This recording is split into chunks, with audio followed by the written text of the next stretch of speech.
Once upon a time, right after I started living with my last girlfriend, we got ourselves a tiny place in a city. This city was famous for bad stuff. A lot of bad things happened there. Why did we choose this place? Well, it was cheap and it was really close to our school. We were both studying at the college in the middle of the city. But even though it was cheap and close to our school, it wasn't the safest place. There were people without homes living in the basement of our building, right where we threw away our trash. If you walked around the building, you could find sharp things and bags with bad stuff in them almost everywhere.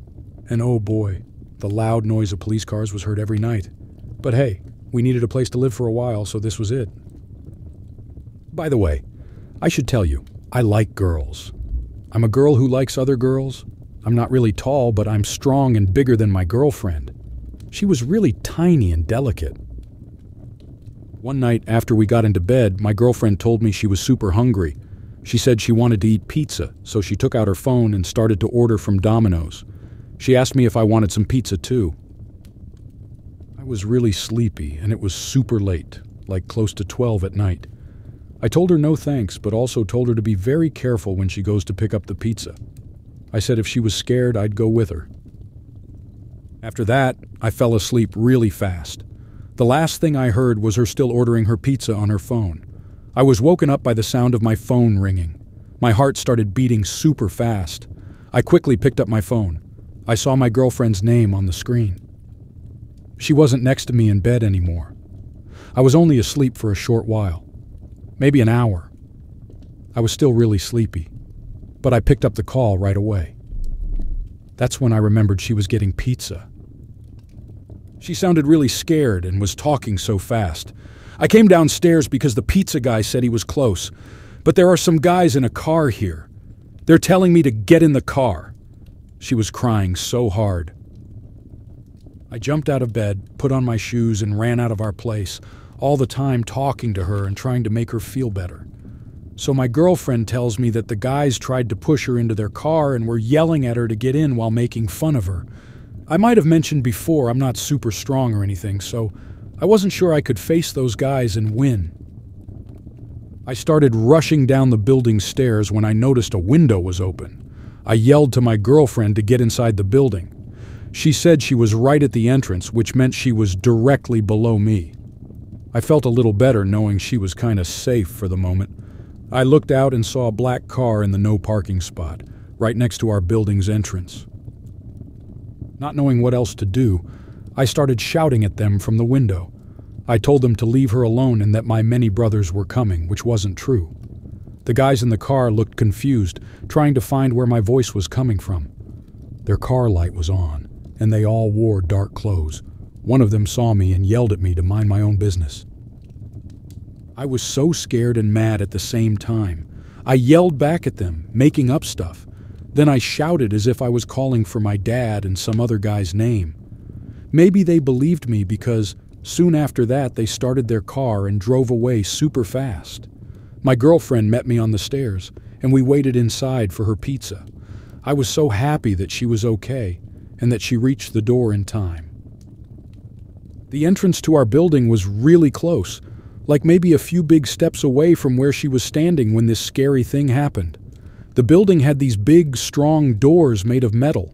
To open them, you just needed this small device, not a key, which is good because using a key would have taken longer. I hope those guys never do something like that to anyone ever again.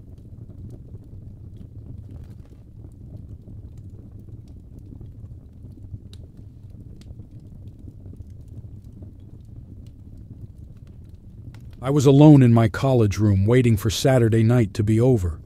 The clock seemed to move so slowly. I wasn't sleepy, so I ate a quick snack, but still I wasn't tired. Every Saturday, I have a habit of taking a shower late at night. So like any other Saturday, I was in the shower when I saw some writing on my bathroom window. It read, "I see you, and I'll always watch." Next to the words was a drawing of a heart and a hand mark. I thought it was strange, but I tried not to think about it and went to bed. The next day was just like any other day. I got ready and went to work. Come next Saturday, I was back in the shower, but I didn't want anyone to see in, so I covered the window with a towel. When I finished and got dressed, I heard someone tapping on the window. It got louder and faster. There was a new message. It said, "Sweetie, I think you love me too. We should be together. It would be so nice."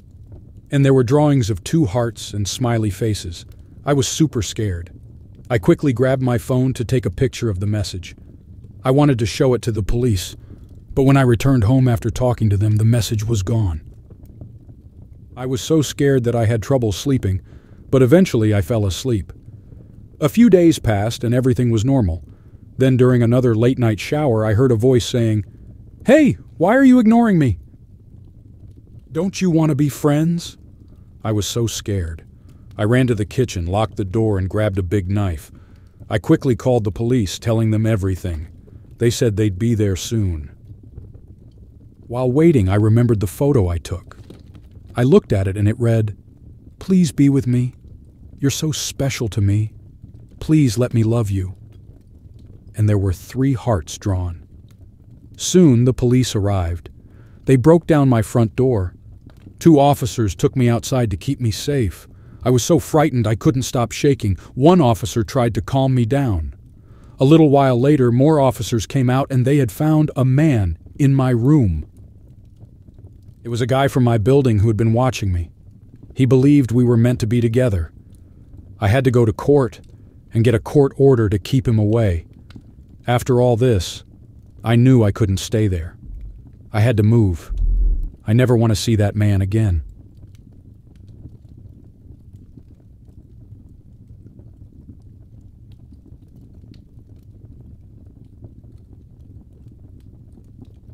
I'm a young woman who's now 19 years old, but let's go back in time to when I was about 13 or 14.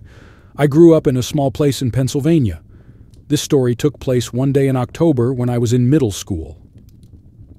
Like most days after school, me and my little sis, let's call her Emma, got back home. I had this pet parrot. I named him Buddy. October was getting chilly and I thought, why not let Buddy have a little outdoor time before it gets too cold? So I told Emma, "I'm going to take Buddy out for a bit." She was like, "Cool," and stayed inside, probably watching TV or something. Now, to give you a better picture, we lived in an apartment. The way our apartment was set up, we could see other people's outdoor spaces from our own because we were right at the end of the line of apartments. There was a road behind our building, so we weren't totally alone out there. And the best part? Between the apartment buildings, there was this patch of trees, kind of like a mini forest. Remember this part? It'll matter soon. So, holding Buddy's little bird leash, yeah, those are a thing, I went out to this open green space between the buildings. It was peaceful, with the leaves rustling because of the cool wind of the fall season. Oh, and because it was near Halloween, folks had put up spooky stuff on their balconies. There were pumpkins, ghosts, and all. Buddy was having fun, hopping here and there on the grass. I was being careful, though, making sure we weren't too close to the trees. I mean, I've heard enough spooky tales to know that sometimes creepy stuff happens near woods. We were out for about 15 minutes or so. My eyes were always on Buddy because, to be honest, he gets scared easily. Out of nowhere, there was this strange, high-pitched noise. It wasn't just any noise, it was like, you know when a clown squeezes its little horn? That's what it sounded like. Back then, there were these creepy clown stories going around. You might have heard about them. Clowns that would pop up out of nowhere and sometimes try to get kids to follow them, especially near woods. Super creepy, right? Hearing that clown horn sound near the trees instantly reminded me of those stories. I quickly looked toward where the noise came from. All I could see was the regular old trees and the leaves dancing in the wind. My mind raced, trying to figure out what caused the sound.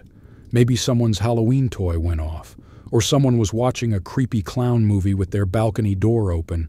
I scanned the balconies, but nope, nothing unusual. But then, oh boy, I heard something that sent shivers down my spine. It was like a child's laugh, all giggly and innocent, but There was something off about it. And then that clown horn sound played again. I didn't even think twice. Grabbing Buddy into my arms, I made a mad dash for our apartment. Thank goodness I'd brought my keys. My hands were shaking, but I managed to unlock the door, race inside, and slam it shut. Safe at last, I placed Buddy back in his cage where he seemed as shaken up as I was.